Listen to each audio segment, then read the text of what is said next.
The Red Sox bats pound the Brewers on Sunday to help them get their third straight series win. You are Locked On Red Sox, your daily Boston Red Sox podcast. Part of the Locked On Podcast Network, your team every day.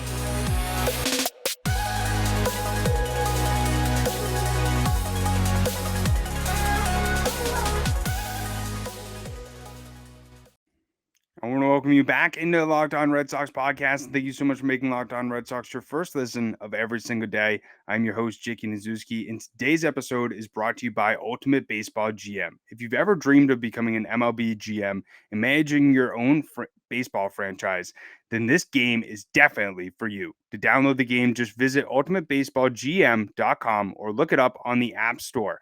Our listeners get a 100% free boost to their franchise when using the promo code Locked On, all caps, in the game store. And in regards to the Red Sox GM and Chaim Bloom, he's definitely smiling ear to ear after this relatively successful Brewers series where the Red Sox were able to take 2 out of 3 against the first place Brewers team. And this is the third straight series win for Boston.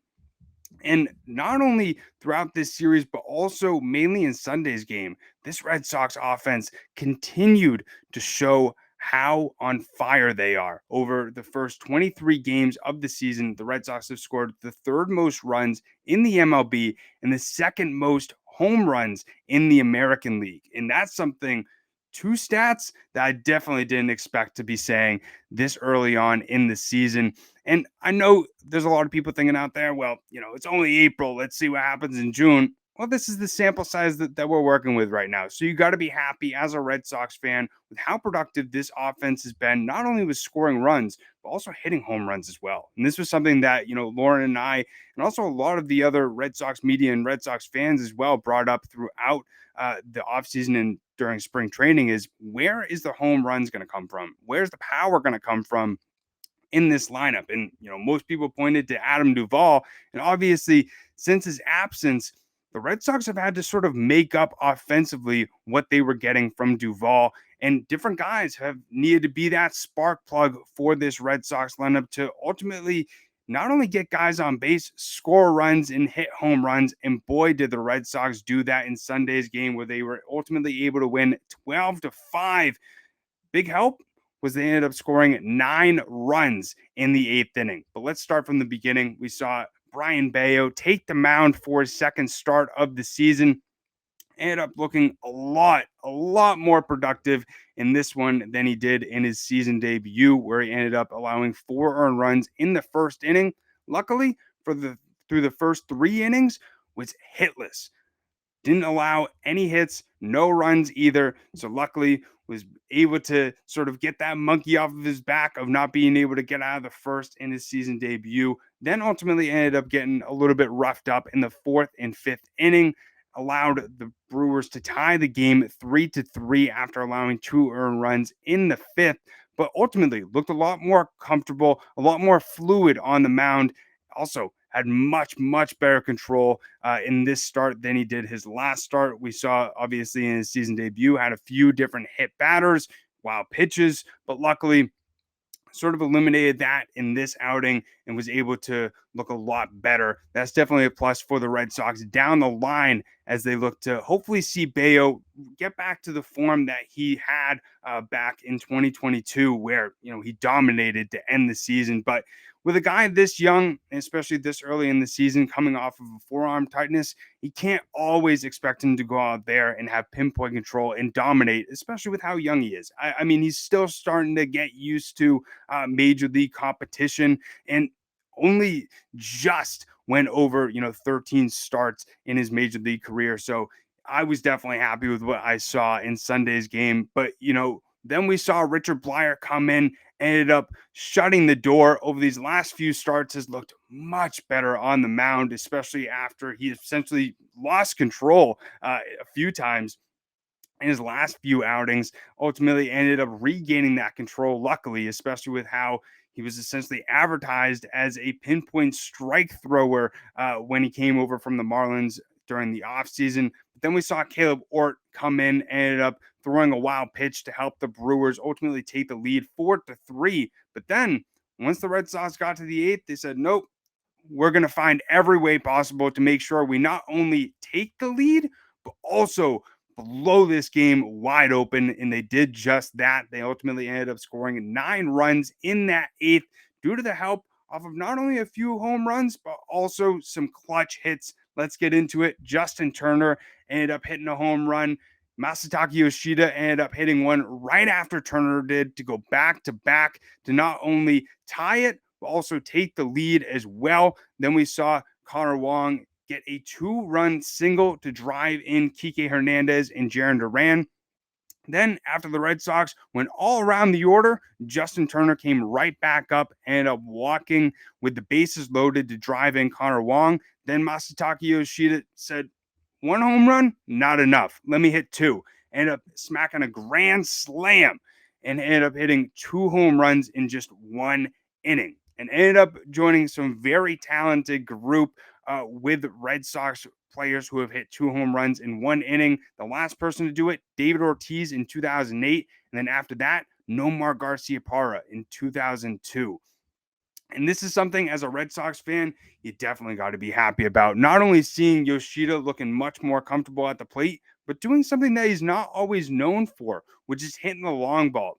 Obviously we saw one earlier in the season, but after that, ended up going, 0 for 17 in his last few up at bats, and really struggled to be able to not roll the ball over and get some of those easy outs. And we started to see some pitchers get really comfortable with pitching to Yoshida and kind of figure him out a little bit. And we heard at the end of the game that Masa ended up working with the hitting coach over these last few weeks to make some different adjustments in his approach to really be able to help him be a lot more impactful at the plate, as well as get a higher launch angle. Because we saw, as I said, a lot of ground balls from Yoshida throughout the beginning of this season, but no more, it seems like, from what we saw on Sunday. And hopefully it can stay like that, because we saw Yoshida win the home run derby over in Japan. Now, you didn't know how the power was really going to be able to correlate to major league pitching.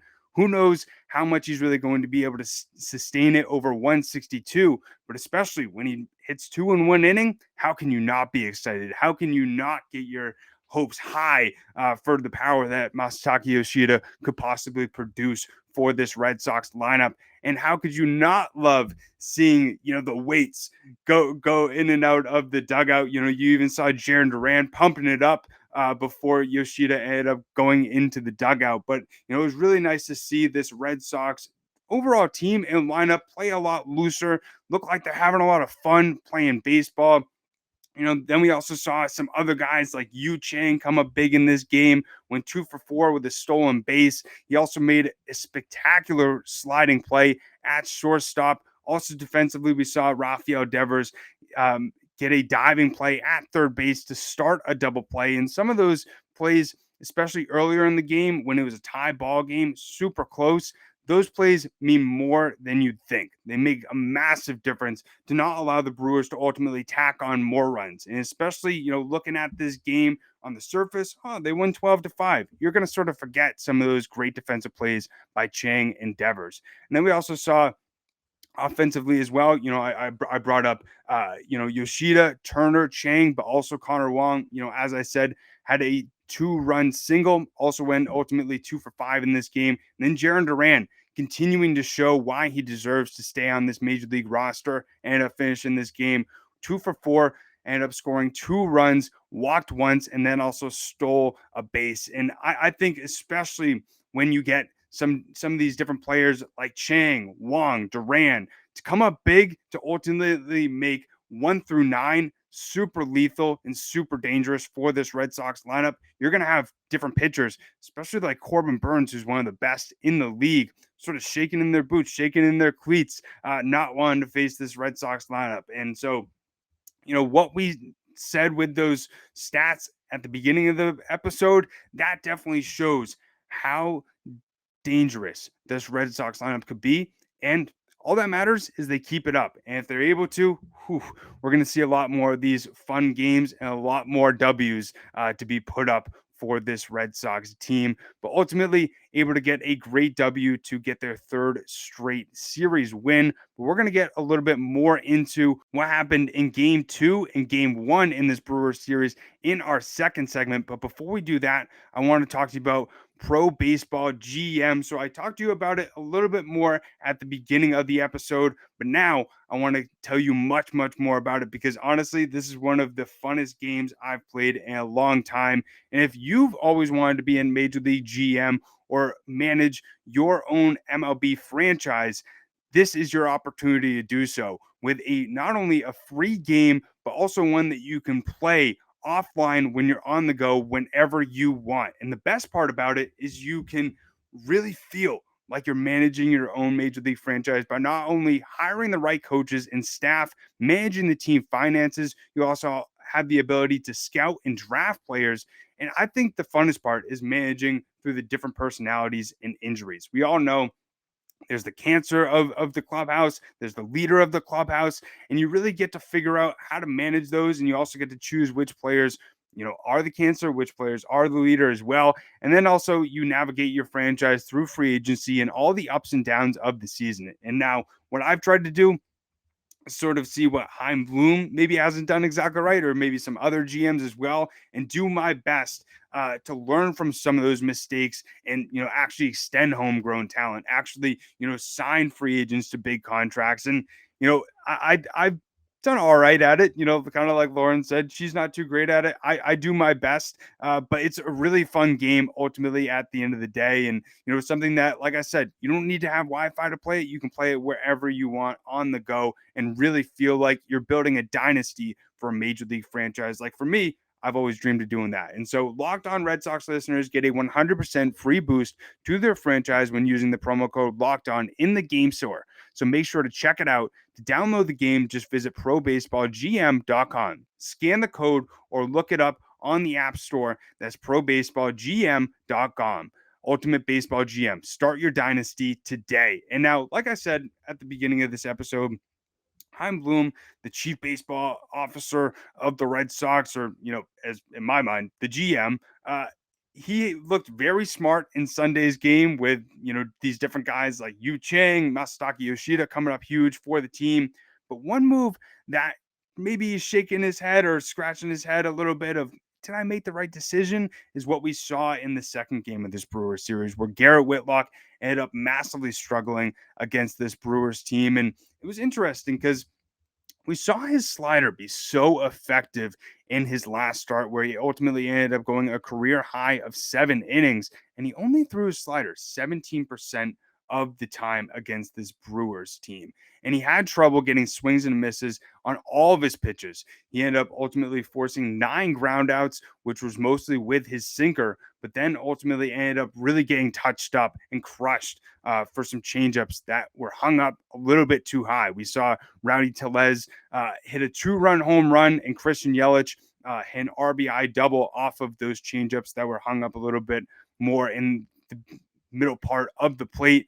And Whitlock ended up finishing this game only going 4 innings, allowing 8 hits, 5 earned runs, walking 1 batter, and striking out 1. And definitely not something that you like to see from a guy like Whitlock. And this just makes me think, what Whitlock are we really going to see each and every single game?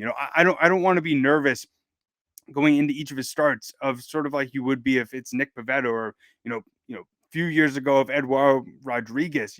Is he going to go out there and give us a scoreless or, a 1 or 2 earned run outing, or is he going to kind of blow up like we saw from him in this last start? And so you're starting to get some inconsistent outings from Whitlock. And I think, the Sox are going to give him, 9 to 10 chances to really show what he's able to bring in this rotation as a starting pitcher. But, if he ultimately is this inconsistent, he's got to sort of take a hard look at it and think, would he be better served in the bullpen? Now, I've been a little bit more on the Whitlock as a starter, maybe than compared to what Lauren's been throughout, us talking about Whitlock being in the bullpen or as a starting pitcher.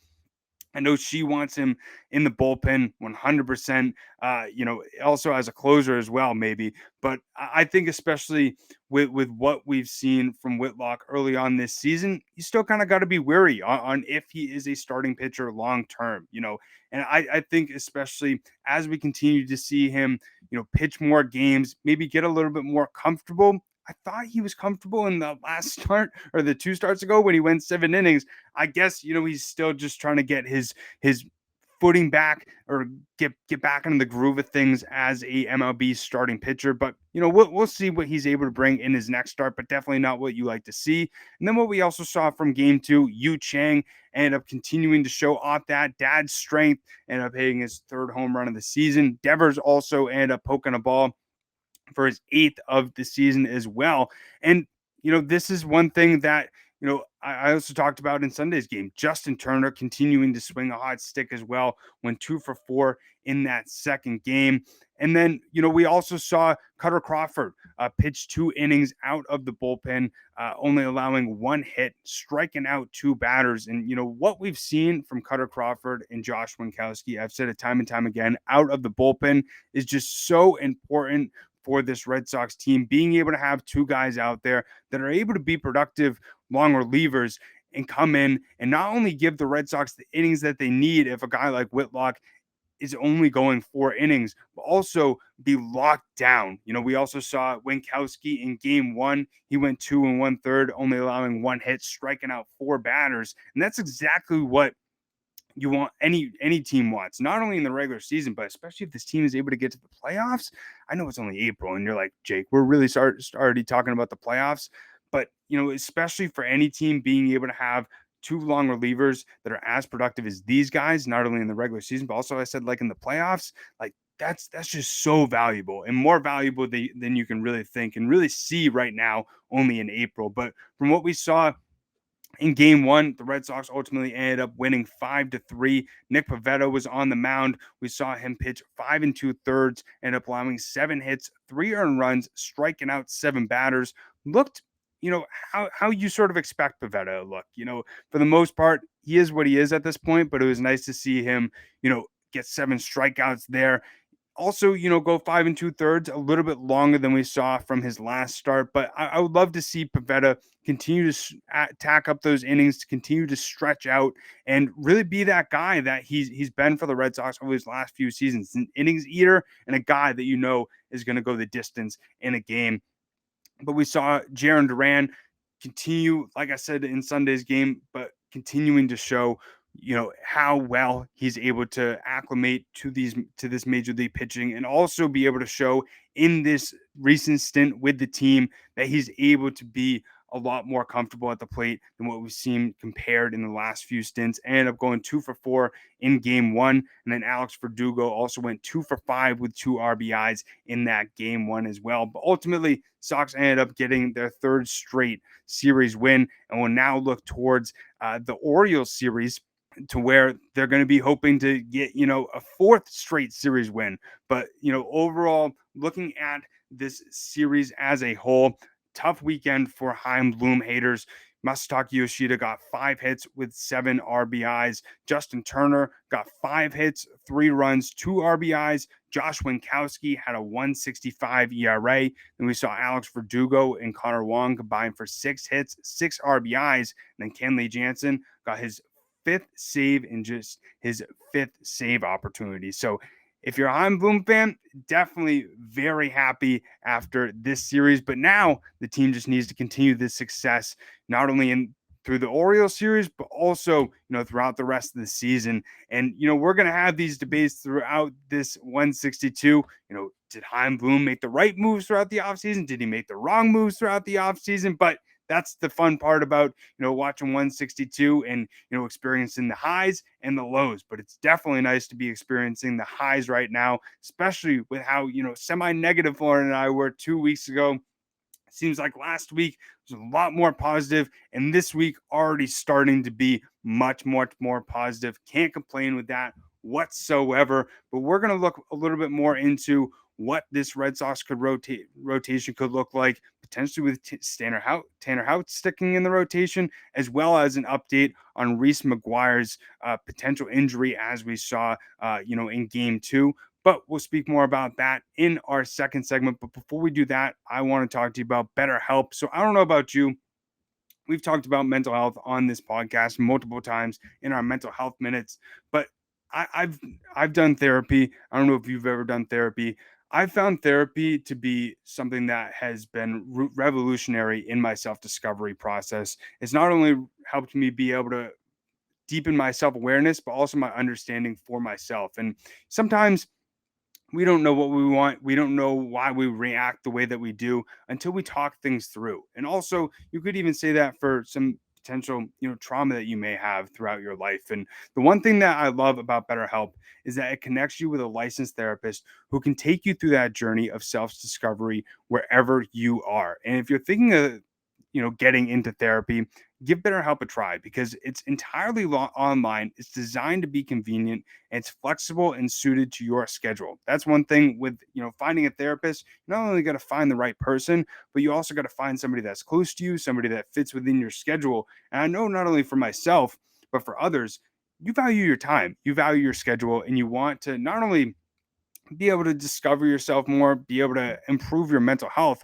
but you want it to be within your schedule and with your time frame. And so BetterHelp really be helps you be able to do that. And you just fill out a brief questionnaire to get matched with a licensed therapist and switch therapist anytime with no additional charges. And I know for some people it's so stressful. It even adds to more stress than you're already feeling of being able to find the therapist. But BetterHelp does a great job of being able to give you the tools to not only find the right person, but make sure that it fits within the time that you have throughout each and every single week. And so discover your potential with BetterHelp. Visit betterhelp.com/lockedonMLB today to get 10% off of your first month. That's BetterHelp, HELP.com/lockedonMLB.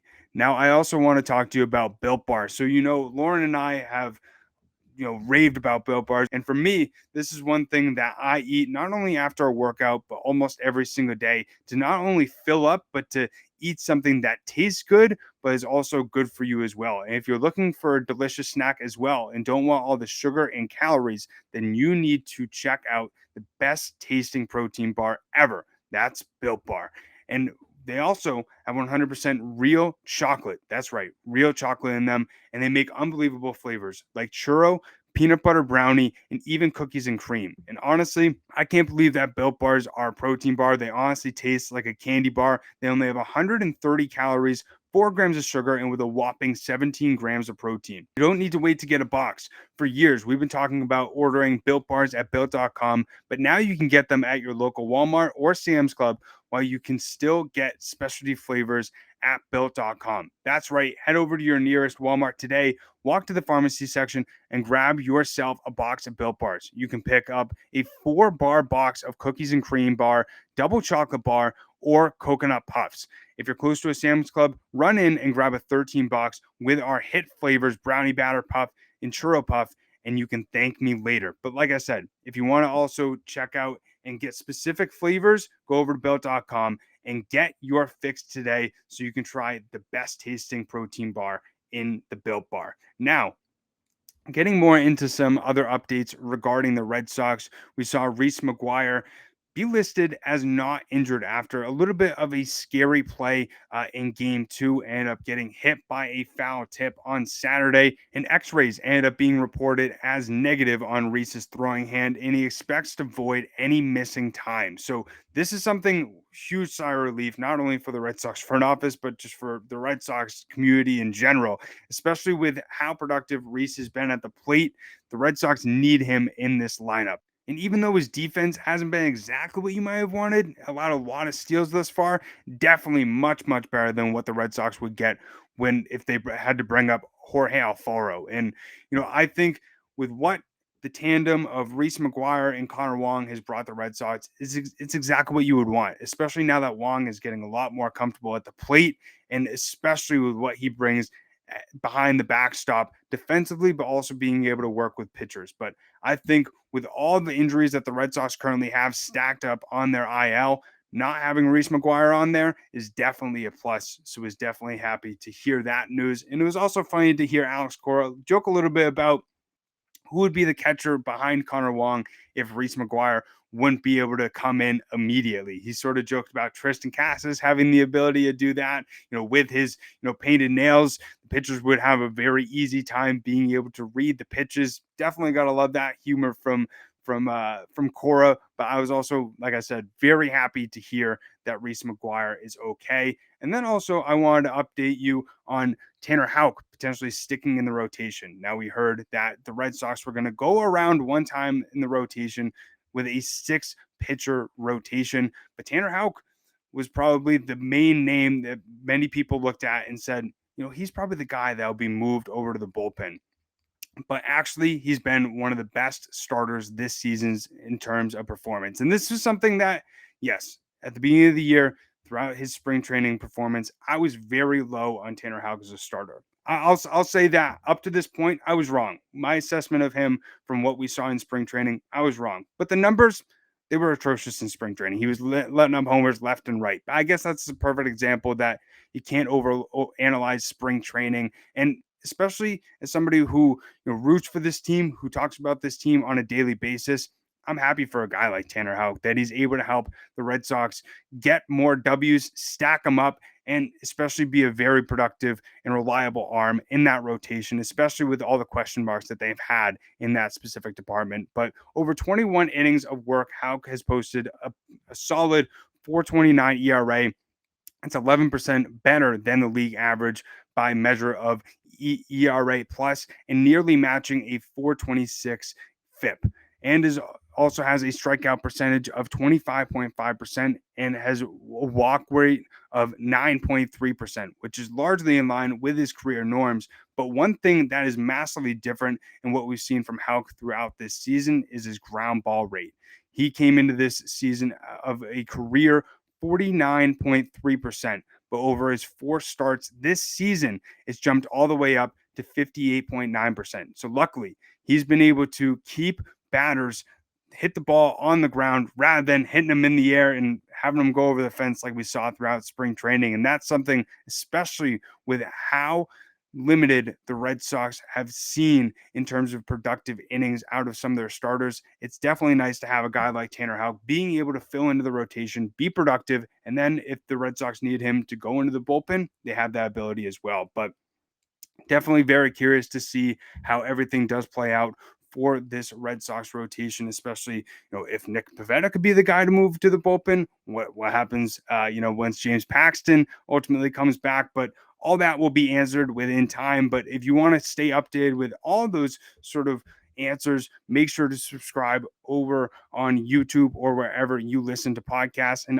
as always, I want to thank you so much for making Locked On Red Sox your first listen of every single day. And for my everydayers, tomorrow on the show, we have a very special guest in Boston Gordo. He also goes by Nate Gordon as well. Does a great job on multiple fronts, not only on Twitter, Instagram as well, and also is a special guest a lot of the times on the Brad Foe Show.